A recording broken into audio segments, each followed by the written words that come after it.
je voudrais surtout éveiller culturellement mes contemporains en ce qui concerne la civilisation technique, ou plutôt les différents feuillets historiques et les différentes étapes d'une civilisation technique. Car j'entends des grossièretés qui me découragent. Particulièrement, l'objet technique est rendu responsable de tout. Nos civilisations sont techniciennes, il n'y a pas assez d'âme, ou bien la civilisation de consommation est rendue responsable des désastres de nos jours et du désagrément de vivre. Elle n'est pas tellement technicienne, notre civilisation, mais quand elle l'est quelquefois très mal. Autrement dit, je crois bien qu'il faudrait apporter un tempérament, qu'il faudrait modifier l'idée selon laquelle nous vivons dans une civilisation qui est trop technicienne. Simplement, elle est mal technicienne. Elle est mal technicienne parce qu'à chaque époque, il y a une espèce de pression faite par les utilisateurs pour que les producteurs présentent des objets ayant l'allure, ayant les caractéristiques externes de ceux qui existaient à la génération précédente. On pourrait appeler cela une hystérésis culturelle, une traînée culturelle, un retard culturel. Nous avons dit tout à l'heure que le premier caractère des objets techniques, au moment où ils se constituaient, c'est d'être une unité, d'être indivisible en quelque mesure, car c'était leur principal mérite. La bonne roue doit être une roue indivisible au point de départ. Qu'en résulte-t-il? Il en résulte ceci, c'est qu'ils ressemblent fort à des êtres vivants qui naissent, qui se développent. Ici, l'objet technique naît et se développe en usine, et puis ils ont une vie au grand air, après ils meurent. L'objet technique, au point de départ, est un objet qui, d'abord, n'est pas fait pour se survivre dans l'une de ses parties. Il est un peu comme ce carrosse d'un poète anglais que cite Norbert Wiener, disant « En lui, tout a été usé au même instant et tout s'est effondré. » Cela est bien, mais un objet conçu de cette manière est un objet qui ne représente que le point de départ et la première étape de la constitution technique. Après cela, le progrès technique consiste au contraire en ce que l'objet doit se diviser, se dichotomiser. Une part en lui, une de ses bandes latérales, s'adapte au monde extérieur, l'autre à l'utilisateur. Et à ce moment, une partie de l'objet a tendance à se pérenniser, l'autre change ou s'use et est destiné à être labile.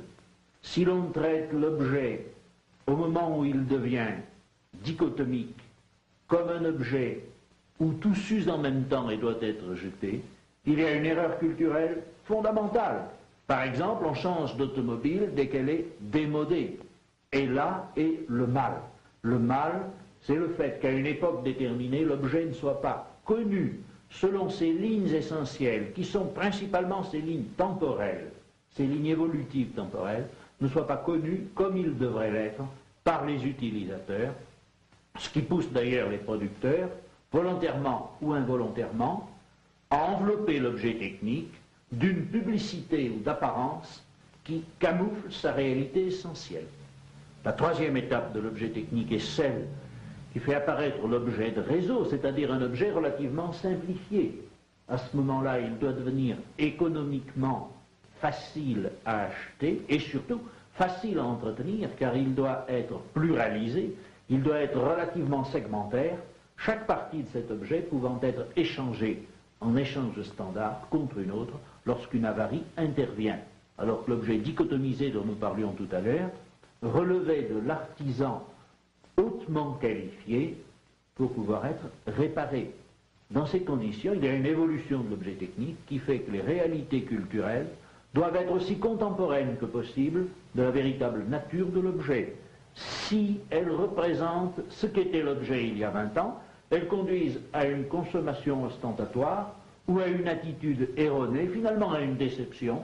Alors on charge l'objet technique, on en fait le diable au fond, on le charge de tout ce qui va mal dans la société, alors que ce qui va mal, ça n'est pas que l'objet technique soit le mal et fasse aller tout le reste de travers, c'est simplement que entre l'homme et la chose, il y a un hiatus, une incompréhension, une espèce de guerre.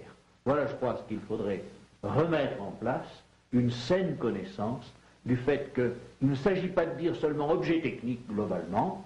L'objet technique, c'est soit un objet technique commençant, soit un objet technique à l'étape dichotomique, comme la force de T, où il essaie de s'adapter à tout, soit enfin un objet de réseau. Et ce n'est pas avec les mêmes attitudes, ce n'est pas en demandant la même utilisation que l'on doit aborder chacune de ces trois étapes. Replacer historiquement l'objet technique, apprendre aux utilisateurs et aussi aux producteurs, qui quelquefois le méritent, qu'il faut être complètement dans le présent historique, ce serait la tâche culturelle la plus importante à laquelle je voudrais arriver. Tout ce que vous dites me ramène à ce que vous avez écrit au sujet de l'incompréhension de la machine, attribuable au fait qu'elle est jugée par une raison qui n'est pas contemporaine d'elle-même. Oui, mais en fait, ce n'est pas seulement une raison, car il y a la raison, il y a le savoir. Pour comprendre un objet technique et pour avoir une attitude droite et juste envers lui, il faut d'abord savoir comment il est constitué dans son essence et avoir assisté à sa genèse, ou directement quand c'est possible, ou par l'enseignement. Or, il n'existe pas d'enseignement de l'histoire des techniques, c'est extrêmement regrettable.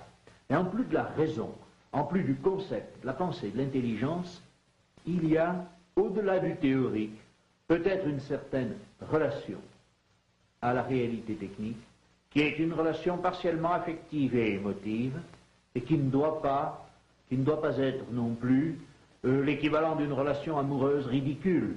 Il ne faut être ni trop passionné pour les objets techniques, ni exclusivement passionné pour un seul, bien sûr, ni d'autre part complètement indifférent envers eux et les considérant comme des esclaves.